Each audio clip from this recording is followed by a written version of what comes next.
Welcome back to Q Dads, guys, and yes, it's me, Ben, here with another episode of Severance, and actually a lot more questions and answers and even theories from this episode. So of course, we are going to be bringing you a few expandeds in the next couple of days because there was just so much to unravel, especially around the reintegration process and Milchik stepping even closer to insanity. Now, we also get to experience the roller coaster of emotions with Mark in this episode, as not only does he get lucky with Helly, but he also gets to complete the reintegration process. Now, we assume, however, we can't help but think this is only the start. So as always, guys, we are striving for that 3K, so please don't forget to hit the subscribe button, as it really does help us to grow. So the show opens with Mark and Ragabi chatting about Mark and what he saw, and he was actually talking about the grey corridor and that infamous export room, which we're still yet to see. We then get a quick shot of Mark's innie having his outside world kind of spill together as the setting of his living room and office space now start to merge into one. Now, which actually, this does make me question if the houses for the severed employees actually mirror that of the offices, because yes, although it could be just for visual effects, everything seemed to almost mirror in a very identical fashion, which does make me think that when they were building the housing for these employees, have they taken into consideration the office? And does that mean that they've also preempted reintegration, or at least the possibility of it happening naturally? We then get Milchik talking to Miss Huang about the performance review, blatantly knowing that Miss Huang had reported him for the misuse of paper clips. But what was interesting here was actually that Milchik lost his kindness that he was told about in his performance review, and then went straight to reiterating the importance to Miss Huang, informing her that she must complete the Wintertide Fellowship. This makes us look at the question around what was needed to be successful for the fellowship and to be granted it, allowing her into the severed floor. What did she do to earn a fellowship with Lumon? Now that, for me, is probably the big key. And not only that, but once again, this starts to give off that cult-like vibe. Now, we've seen Miss Cobell, who had a shrine to Kia, and this got me and Ste thinking, is there a cult within Lumon where they essentially take children and then grow them in a way of Lumon? Now, I'm starting to speculate if Milchik was one of these, as he and Miss Huang share similarities. Was Milchik once in the same situation, having to graduate from the programme to get where he is today? I assume that if that is the case, then that's the same for Natalie too. The only thing that makes me think that they've been essentially groomed in the way of Lumon is back in episode 4 when Milchik is telling the stories about Dieter Egan and Helena mocks him. So, this almost seemed to hurt Milchik, almost a bit like a personal attack on his faith. So, let me know what you guys think. Has he been groomed from childhood, or actually, is he severed as well? And what I mean by that is permanently severed, because all the innies that we currently know have been brought up on the ideologies of Kia, Egan and Lumon Industries. So, does this mean that those same core beliefs and principles have been kind of drilled into Milchik, and all the personal stuff that he now has kind of only originated from a certain point? We then get a very sensual set of scenes as Mark admits about having sex with Helly, which I was curious that he used that term, sharing a vessel, which again makes me think that Lumon are either subconsciously or actively teaching about sex to their employees and trying to put it into some kind of Egan terminology. But either way, he told Helly, and she didn't exactly, well, come at it with open arms to begin with. But we move on to different people kissing Mark and Helly, Mark and Helena, and even Dylan and his wife Gretchen, after another wellness session.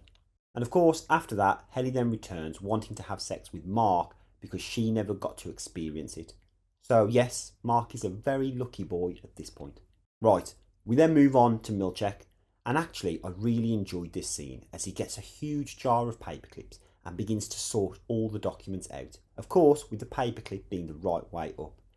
And then he heads over to the mirror to shorten a sentence, and in a way ends up over-shortening it to just one word. Grow. Grow. Grow. But all this is part of the self-torture, the abuse that he's been given to do better. Or, as I've speculated before, part of a Lumon cult. Now, all this is based around the feedback that he got from that performance review, which of course was just the words whispered into Lumon by Miss Huang. And that kind of makes me feel a little bit bad for Milchik, torturing himself and beating himself up with something that actually probably wouldn't have come to light if Miss Huang wasn't there. But he is becoming a reformed man, committed to Lumon despite the behind the scenes racist ideologies. But watching him do this is probably, for me, making me think that he's taking that step closer to breaking point. Because we do feel that by the end of the season, he will probably be going to snap and doing something that he should not do. And what I mean by that is he could do something like assault one of the innies, maybe get his own back on Dylan once and for all, which would actually mirror season 1. So is that a possibility that's going to happen? Who knows? Now, Steve did want me to add here as well that it was almost like Milchik was robotic. He's not saying that he is, but it was the way that he was almost went through all the possible solutions until he got to the right phrase. Steve said that it was almost like how an AI learns and keeps repeating and changing until the answer is right. We then get Burt, Irving, and of course the introduction of Fields, which, yes, is John Noble's character. Now, it was very interesting here because on one hand we've got the feelings of Fields go towards Burt and Irving having a relationship on the 7th floor as innies. And the fact that both of them were romantically entangled in Lumon is just constantly playing on his mind. But then on the flip side, we have the unusual facts of Lumon. The fact that Burt has been working for them for over 20 years, despite the 7th department only being around for 12, according to Irving. Now, this was brushed off as Fields just being drunk or getting old and blurring his facts together. But actually, for me, this kind of plays on a bit of that theory where Burt potentially wasn't severed, or he was and his outies still working for Lumon. Or at least he was. And maybe he had a hand in creating the severed department altogether. You know, we don't technically know a lot about him here at this moment, other than that he follows Jesus Christ and that the reason why he put himself forward for the severed program. But actually, was he a potential board member that then helps with the decision making, not only around the 7th floor, but probably other departments within Lumon too?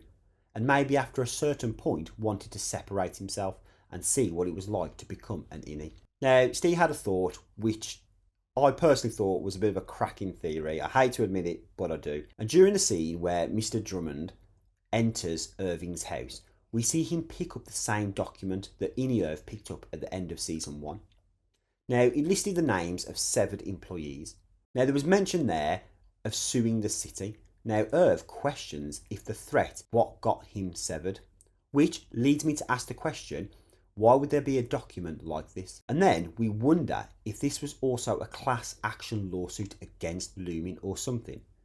Maybe the fact that the severed program did start 20 years ago or even more, but something, some kind of event caused the people to lose their memories, which could kind of be a reference to that painting that O&D that Burt showed Irving in season 1 about the war between MRD and O&D. Could that be the thing that have had memories cleared?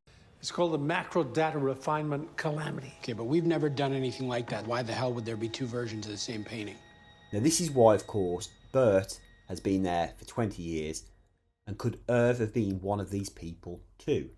We have speculated before that he has an old pass. Not only that, but he also remembers the export room.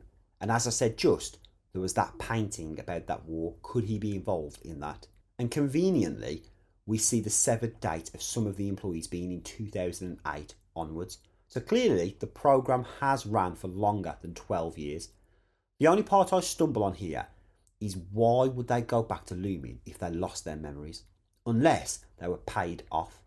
As Burt did allude to, not being a good person. Let me know your thoughts on that. We then, of course, end the episode with 2 kind of events coming together as one. So the first is where Mark is having an abundance of Chinese food and then being approached by Helena, who is playing some kind of tactic and potentially trying to grow the relationship on the outside, as they have a bit of flirtatious banter back and forth. And then what kind of sparked Mark's madness of reintegration was the fact that Helena called Gemma Hannah.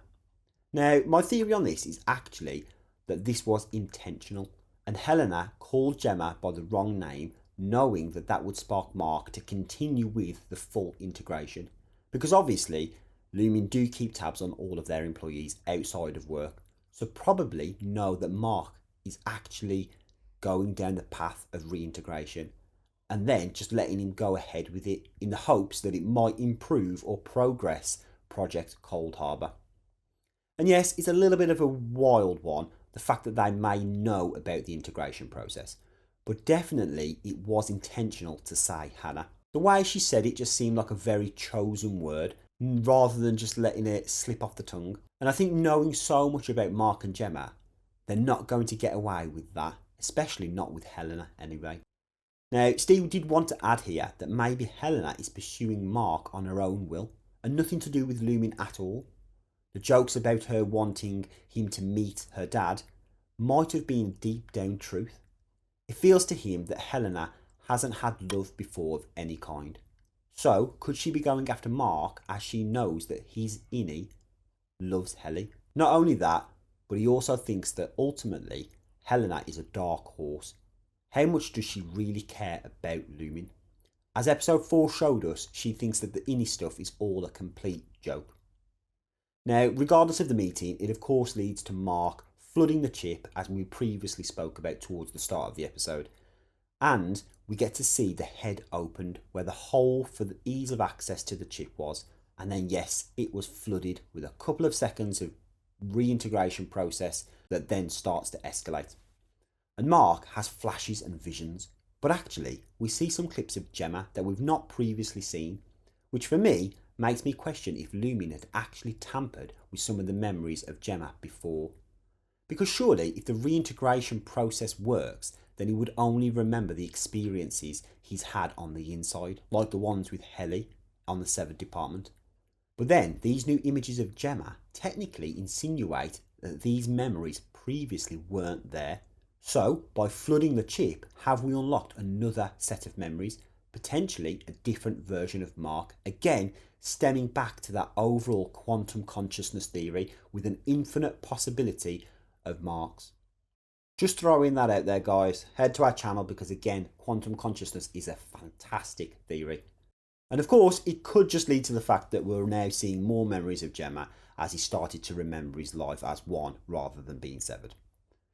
But yes, we end the episode with Mark falling to the floor, unconscious, frothing at the mouth as he seems to have a seizure, which again, is he going to survive this or is Lumon going to get involved to save his life?